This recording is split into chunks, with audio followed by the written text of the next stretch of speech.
Hi hello friends, Shri ಅಡುಗೆ ಚಾನಲ್ಗೆ ಸ್ವಾಗತ.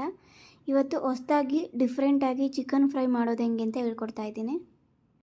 ಡಿಫ್ರೆಂಟಾಗಿ ಚಿಕನ್ ಫ್ರೈ ಮಾಡೋದು ತೋರಿಸ್ಕೊಡ್ತಾ ಇದ್ದೀನಿ.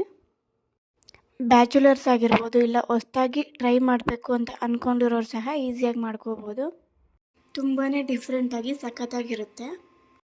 ಎಲ್ಲ ಥರ ಡಿಶ್ಶಿಗೂ ಇದು ಸೈಡ್ ಡಿಶ್ ಆಗಿ ಸಖತ್ತಾಗಿರುತ್ತೆ, ಸೂಪರಾಗಿರುತ್ತೆ. ಖಂಡಿತ ಈ ರೆಸಿಪಿ ನಿಮಗೆ ಇಷ್ಟ ಆಗೇ ಆಗುತ್ತೆ. ಇಷ್ಟ ಆಯ್ತಂದರೆ ಲೈಕ್ ಮಾಡಿ ಮತ್ತು ಶೇರ್ ಮಾಡಿ. ಬನ್ನಿ ಹೇಗೆ ಮಾಡೋದು ಅಂತ ನೋಡ್ತಾ ಹೋಗೋಣ. ಇದು ಮಾಡೋದಕ್ಕೆ ಸ್ಟವ್ ಮೇಲೆ ಒಂದು ಕಡಾಯಿ ಹಿಡ್ಕೊಂಡು ಒಂದು 4 ಟೇಬಲ್ ಸ್ಪೂನ್ ಎಣ್ಣೆ, ಇದಕ್ಕೆ ಸೋಂಕಾಳು, ಜೀರಿಗೆ, ಕಲ್ಲುವ, ಚಕ್ಕೆ, ಲವಂಗ, ಏಲಕ್ಕಿ ಮತ್ತು ಒಂದು ಪಲಾವ್ ಎಲೆ ಇದೆಲ್ಲ ಹಾಕೋತಾ ಇದ್ದೀನಿ. ಸ್ವಲ್ಪ ಕ್ವಾಂಟಿಟಿಲೇ ಹಾಕ್ಕೊಳ್ಳಿ, ಜಸ್ಟ್ ಫ್ಲೇವರ್ಗಷ್ಟೇ. 2 ಈರುಳ್ಳಿನ ಈ ಥರ ಚಿಕ್ಕದಾಗಿ ಕಟ್ ಮಾಡಿ ಹಾಕೋತಾ ಇದ್ದೀನಿ. ಸುಮಾರು 1 ಕಪ್ ಆಗೋಷ್ಟು ಇರಬೇಕು. ಮತ್ತು 2 ಹಸಿಮೆಣಸಿನ್ಕಾಯಿನ 2 ಭಾಗ ಮಾಡಿ ಹಾಕೊಂಡು ಚೆನ್ನಾಗಿ ಫ್ರೈ ಮಾಡಿ. ಸ್ವಲ್ಪ ಗೋಲ್ಡನ್ ಕಲರ್ ಆಗೋ ಥರ ಫ್ರೈ ಮಾಡಬೇಕು. ಏನಿಲ್ಲ ಅಂದರೆ ಒಂದು 3-4 ನಿಮಿಷ ಚೆನ್ನಾಗಿ ಫ್ರೈ ಮಾಡ್ಕೊಳ್ಳಿ. ಈರುಳ್ಳಿ ಸ್ವಲ್ಪ ಬ್ರೌನ್ ಕಲರ್ ಬರಬೇಕು, ಚೆನ್ನಾಗಿ ಕಲರ್ ಬರಬೇಕು, ಅಲ್ಲಿ ತನಕ ಫ್ರೈ ಮಾಡಿ. ಅದಾದ ನಂತರ ನೆಕ್ಸ್ಟು ಶುಂಠಿ ಬೆಳ್ಳುಳ್ಳಿ ಪೇಸ್ಟು 1 ಟೇಬಲ್ ಸ್ಪೂನ್ ಹಾಕ್ಕೊಳ್ಳಿ. 2 ಮೀಡಿಯಮ್ ಸೈಜ್ ಟೊಮೊಟೊನ ಚಿಕ್ಕದಾಗಿ ಚಾಪ್ ಮಾಡಿ ಹಾಕೋತಾ ಇದ್ದೀನಿ. ಇದನ್ನು ಹಾಕಿದ ಮೇಲೆ ಚೆನ್ನಾಗಿ ಈ ಥರ ಮಿಕ್ಸ್ ಮಾಡ್ಕೊಳ್ಳೋಣ. ಟೊಮೊಟೊನ ನೀವು ಬೇಕಾದರೆ ರುಬ್ಬಿ ಕೂಡ ಹಾಕೋಬೋದು. ಗ್ರೇವಿ ಥರ ಬೇಕಂದರೆ ಟೊಮೊಟೊನ ರುಬ್ಬಿ ಹಾಕ್ಕೊಳ್ಳಿ. ಇದು ಫ್ರೈ ಮಾಡೋದ್ರಿಂದ ನಾನು ಕಟ್ ಮಾಡಿ ಹಾಕೋತಾ ಇದ್ದೀನಿ.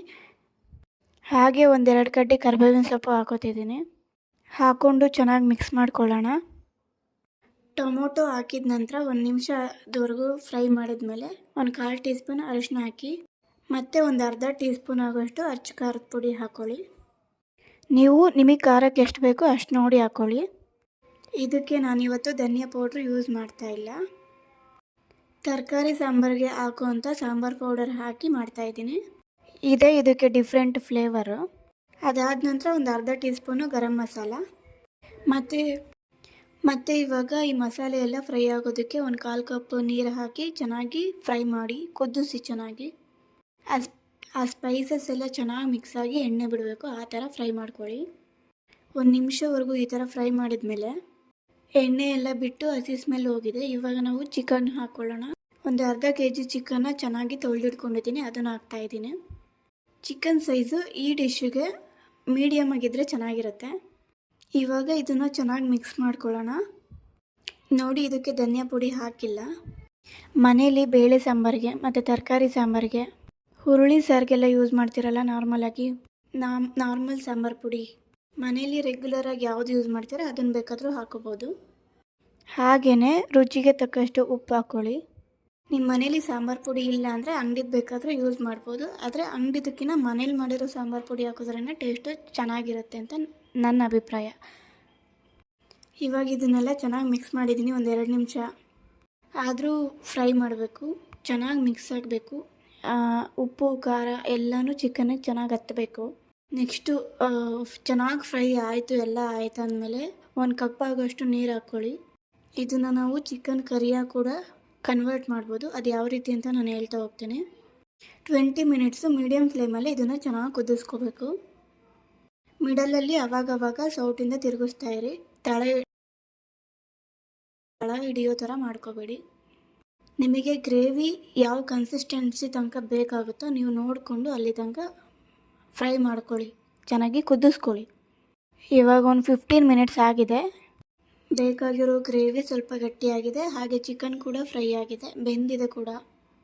ಇವಾಗ 1 ಟೀ ಸ್ಪೂನು ಪೆಪ್ಪರ್ ಪುಡಿ ಅಂದರೆ ಮೆಣಸಿನ ಪುಡಿ ಹಾಕೋತಾ ಇದ್ದೀನಿ. ನಿಮಗೇನಾದರೂ ಚಿಕನ್ ಕರಿ ಥರ ಕನ್ವರ್ಟ್ ಮಾಡಬೇಕಂದ್ರೆ, ಲಿಕ್ವಿಡ್ ಥರ ಬೇಕಂದರೆ ಈ ಪ್ಲೇಸಲ್ಲಿ ಈ ಟೈಮಲ್ಲಿ ತೆಂಗಿನಕಾಯಿನ ರುಬ್ಬಿಟ್ಟು ಅದನ್ನು ಹಾಕಿ ಮಿಕ್ಸ್ ಮಾಡಿ ಚೆನ್ನಾಗಿ, ಮತ್ತು ಅದ್ರ ಜೊತೆಗೆ ಸ್ವಲ್ಪ ನೀರು ಹಾಕಿ ಚೆನ್ನಾಗಿ ಕುದಿಸ್ಕೊಳ್ಳಿ.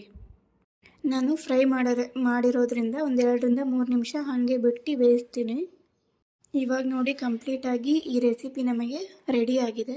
ತುಂಬಾ ಕಲರ್ಫುಲ್ಲಾಗಿ ಬಂದಿದೆ. ಸೈಡಲ್ಲೆಲ್ಲ ಎಣ್ಣೆ ಬಿಟ್ಟು ನಮಗೆ ಬೇಕಾಗಿರುವಂಥ juicy and softy chicken fry ರೆಡಿಯಾಗಿದೆ. ಕೊನೆಯಲ್ಲಿ ಕೊತ್ತಂಬರಿ ಹಾಕಿ ಇಳಿಸ್ಕೊತಾ ಇದ್ದೀನಿ ಈ ರೆಸಿಪಿನ.